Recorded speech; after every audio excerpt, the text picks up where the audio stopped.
U 2019. godini Fondacija Tuzlanske zajednice provela istraživanje o kvaliteti življenja na području Tuzlanskog kantona u skladu sa globalnim ciljevima održivog razvoja Ujedinjenih naroda.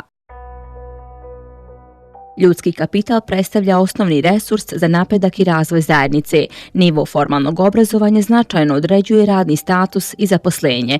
Činjenica je da poslodavci u privatnom sektoru traže dodatne vještine i iskustva kod radnika, a nivo formalnog obrazovanja je samo polazna osnova za profesionalni razvoj svakog pojedinca.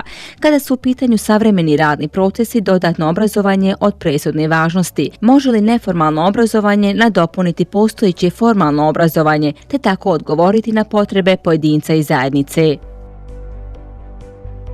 U većini općina u Tuzlanskom kantonu između 2016. i 2018. godine evidentiran je pad broja učenika u osnovnim školama. Broj nastavnika u osnovnim i srednjim školama u Tuzlanskom kantonu tokom 2018. godine bilježi rast u odnosu na raniji period. Zabilježen je značajan pad broja upisanih studenata na području Tuzlanskog kantona u 2017. godini, a zatim ponovo u 2018. Najveći procenat mladih starosne dobi od 15 do 30 godina pohađa različite kurseve ili treninge u poređenju na druge starosne grupe. Kurs njemačkog jezika je najpopularniji vid edukacije.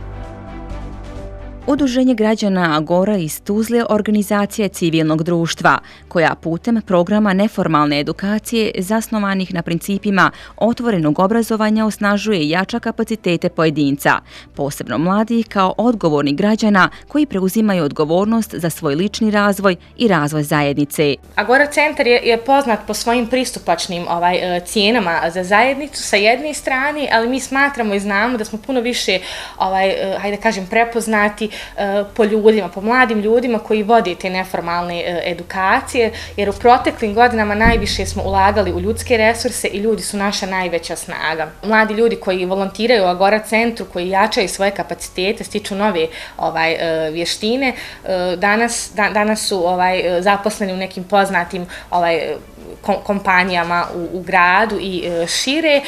S druge strane, znači naši polaznici, ljudi koji su završili naše edukacije, nakon završenih edukacija dobili su neko unapređenje na poslu, neki su od njih pronašli posao.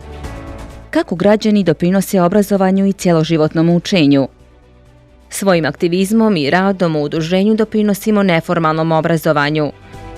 Direktno učestvujemo u edukovanju učenika. Direktno ili indirektno se uključujemo u rad udruženja i savjetovanje mladih ljudi.